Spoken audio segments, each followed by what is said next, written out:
ഇറാനെതിരെ വീണ്ടും ആക്രമണ ഭീഷണിയുമായി രംഗത്തെത്തിയിരിക്കുകയാണ് അമേരിക്കൻ പ്രസിഡന്റ് ഡൊണാൾഡ് ട്രംപ്. ഇറാനുമായി പുരോഗമിക്കുന്ന ആണവ കരാർ ചർച്ചകൾക്കിടെയാണ് ട്രംപിന്റെ പുതിയ ഭീഷണി. ആണവ കരാറിന് തയ്യാറായില്ല എങ്കിൽ ഇറാനെ ആക്രമിക്കുമെന്നാണ് ട്രംപ് ആവർത്തിക്കുന്നത്. ടൈംസ് മാഗസിന് നൽകിയ അഭിമുഖത്തിലായിരുന്നു അമേരിക്കൻ പ്രസിഡന്റിന്റെ ആവർത്തിച്ചുള്ള ഭീഷണി. ഇസ്രായേലിന്റെ ഇറാനോടുള്ള സമീപനത്തെക്കുറിച്ചുള്ള ചോദ്യത്തിന് മറുപടി നൽകുകയായിരുന്നു ട്രംപ്. ഇറാനുമായൊരു യുദ്ധത്തിലേക്ക് അമേരിക്കയെ കൂടി ഇസ്രായേൽ വലിച്ചിഴക്കുമെന്ന് ഭയമുണ്ടോ എന്ന ചോദ്യത്തിന് ഇല്ലെന്നായിരുന്നു ട്രംപിന്റെ ആദ്യ പ്രതികരണം. പക്ഷേ ഒരു കരാർ സാധ്യമായില്ല എങ്കിൽ ഇറാനെതിരായ യുദ്ധത്തിൽ ഇസ്രായേലിനെ അമേരിക്ക നയിക്കുമെന്നും ട്രംപ് കൂട്ടിച്ചേർത്തിരുന്നു. അതേസമയം ഇറാൻ പരമോന്നത നേതാവിനെയോ അല്ലെങ്കിൽ പ്രസിഡന്റ് മസൂദ് പെസഷ്കിയാനെയോ നേരിട്ട് കാണാനുള്ള സന്നദ്ധതയും അഭിമുഖത്തിൽ ട്രംപ് അറിയിച്ചിട്ടുണ്ട്. കഴിഞ്ഞ ആഴ്ച നടന്ന ചർച്ചയിൽ ആണവ കരാർ സാധ്യമാക്കാനുള്ള ഒരു ചട്ടക്കൂട് തയ്യാറാക്കാൻ ഇറാനും അമേരിക്കയും തമ്മിൽ തീരുമാനമായിരുന്നു.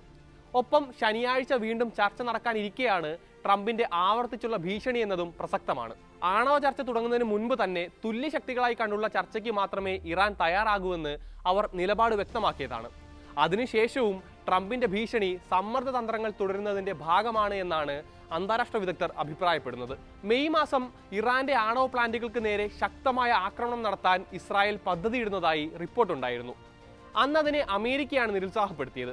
മെയ് മാസത്തിലെ ആക്രമണത്തിന് ആവശ്യമായ മുന്നൊരുക്കങ്ങൾ ഇസ്രായേൽ പൂർത്തിയാക്കിയിരിക്കെയായിരുന്നു അമേരിക്ക തടസ്സം നിന്നത്. ഇറാനെതിരെ ഒരു ആക്രമണം സാധ്യമാകണമെങ്കിൽ അമേരിക്ക എന്ന വൻശക്തിയുടെ പിന്തുണ ഇസ്രായേൽ ഉറപ്പാക്കേണ്ടിയിരുന്നു. എന്നാൽ അത് ലഭിക്കാതായതോടെയാണ് ഇസ്രായേലിന് പദ്ധതിയിൽ നിന്ന് പിന്നോക്കം പോകേണ്ടി വന്നത്.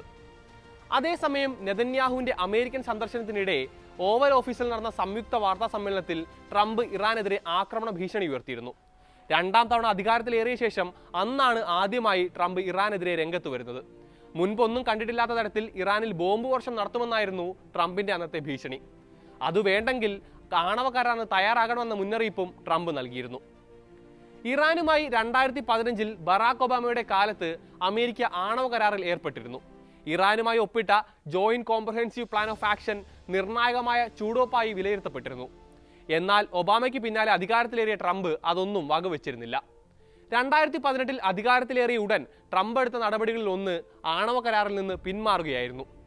ആ ഏകപക്ഷീയ പിന്മാറ്റത്തിന് പിന്നാലെ ആണവ ശക്തിയിൽ ഇറാൻ വലിയ രീതിയിലുള്ള പുരോഗതി ഉണ്ടാക്കി. ആണവായുധം നിർമ്മിക്കാനുള്ള സാങ്കേതിക വിദ്യകൾ അവർ കരസ്ഥമാക്കിയതായി റിപ്പോർട്ടുകളും പുറത്തു വന്നിരുന്നു. ഇത് ഇസ്രായേലിന് പശ്ചിമേഷ്യയിൽ വലിയ ഭീഷണി സൃഷ്ടിക്കുന്നുണ്ട്. അതിന്റെ ഭാഗമായി കൂടിയാണ് ഇസ്രായേൽ അനുകൂലിയായ ട്രംപ് പെട്ടെന്നൊരു കരാർ എന്ന നിലയിലേക്ക് ചൂടുമാറ്റിയതെന്നും വിലയിരുത്തലുണ്ട്. അതുകൊണ്ട് തന്നെ രണ്ടാമത് അധികാരത്തിലേറിയ ശേഷം ഇറാനുമായി ആണവ കരാറിനുള്ള കൊണ്ടുപിടിച്ചുള്ള ശ്രമം ആരംഭിച്ചിരുന്നു ട്രംപ്. 2025 മാർച്ച് 7 പെട്ടെന്നൊരു പ്രഖ്യാപനത്തിലാണ് ആണവ കരാർ സംബന്ധിച്ച് ഇറാന് കത്തയച്ചിട്ടുണ്ട് എന്ന് ട്രംപ് പറയുന്നത്.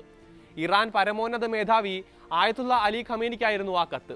ഗസയിലും ലെബനനിലും ഇസ്രായേൽ നടത്തിക്കൊണ്ടിരിക്കുന്ന അധിനിവേശം, സിറിയയിലെ ബഷർ അൽ അസദ് ഭരണകൂടത്തിന്റെ തകർച്ച എന്നിങ്ങനെ നിരവധി തിരിച്ചടികൾ ഇറാന് കിട്ടിക്കൊണ്ടിരിക്കുന്ന സമയത്തു കൂടിയാണ് ചർച്ച നടക്കുന്നതെന്നതും പ്രസക്തമാണ്. ആണവ കരാർ സംബന്ധിച്ച് ഇറാനുമായി ചർച്ചകൾ പുരോഗമിച്ചുകൊണ്ടിരിക്കുകയാണ്. നേരിട്ടല്ലെങ്കിൽ പോലും ഒമാന്റെ മധ്യസ്ഥതയിൽ 2 ഘട്ട ചർച്ചകൾ ഇതിനോടകം പൂർത്തിയായിട്ടുമുണ്ട്.